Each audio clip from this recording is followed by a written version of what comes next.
সরকার ততই তারা শুভবুদ্ধির পরিচয় দেবেন। যত দেরি করবেন নিজেদের ক্ষতি করবেন, দেশ এবং জাতির ক্ষতি করবেন। এই ক্ষতিটা না করার জন্য আমি বিনীতভাবে অনুরোধ জানাই। বেশি সংবিধান কসলাইতে যাইয়েন না। সংবিধান কসলাইলে নিজেদের অস্তিত্ব আর খুঁজে পাবেন না।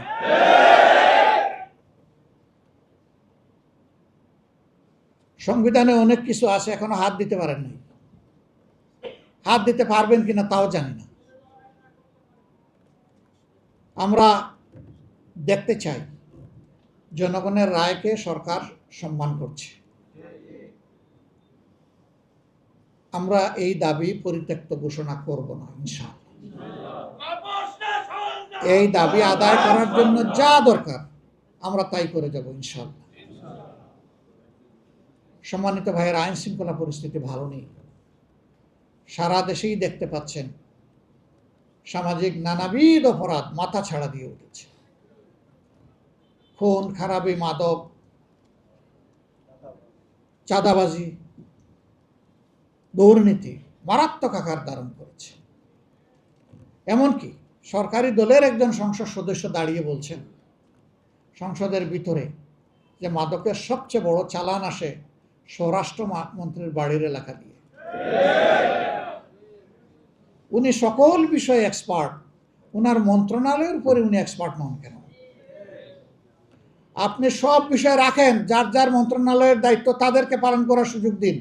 মাননীয় প্রধানমন্ত্রীর দায়িত্ব আপনার পালন করার দরকার নাই, এটা উনাকে দায়িত্ব পালন করতে দিন। আপনি আপনার মন্ত্রণালয়ে অ্যাটেনশন দিন, জাতিকে শান্তিতে থাকতে দিন।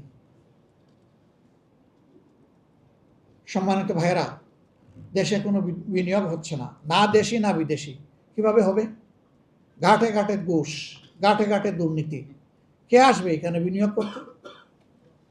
কালকে দেখলাম একজন হুইপ বলেছেন বাংলাদেশ থেকে, যে কোনো দেশ থেকে যে কেউ আসুক, বাংলাদেশের চাঁদাবাজি বন্ধ করা সম্ভব নয়।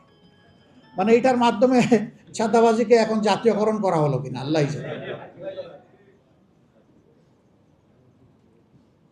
চাঁদাবাজি তো ওনারাই করে, তো ওনাদের সদিচ্ছা থাকলে তো ওনারা বন্ধ করতে পারবেন।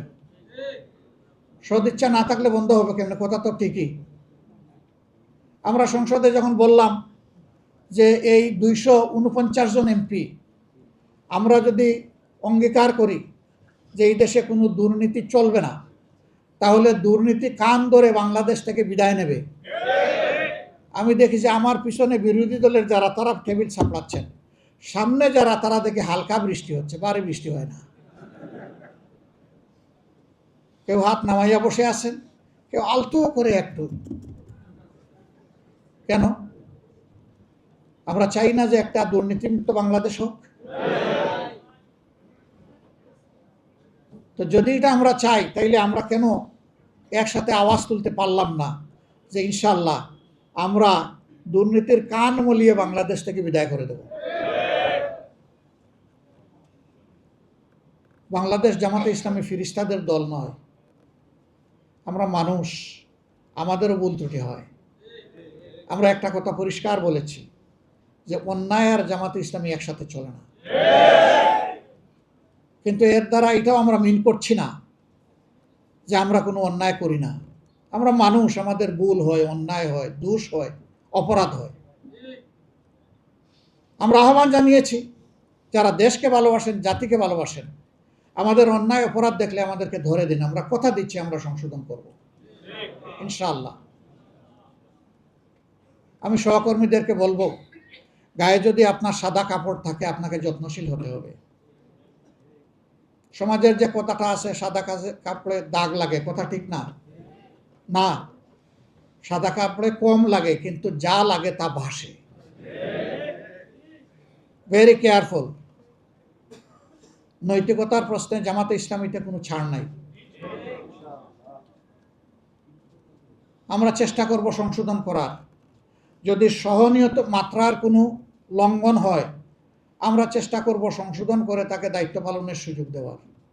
কিন্তু সেই মাত্রাটা যদি ভারী হয়, তাহলে আমাদের কিছুই করার থাকবে না। আমাদেরকে কঠিন সিদ্ধান্তের দিকেই যেতে হবে। এই সিদ্ধান্তের দিকে যাওয়ার মানে হচ্ছে আমি সহ আমাদের সবাইকে সতর্ক করে দেওয়া, সাবধান, সবাই সাবধান। ভাই এবং বোনেরা, শয়তান কি আমাদেরকে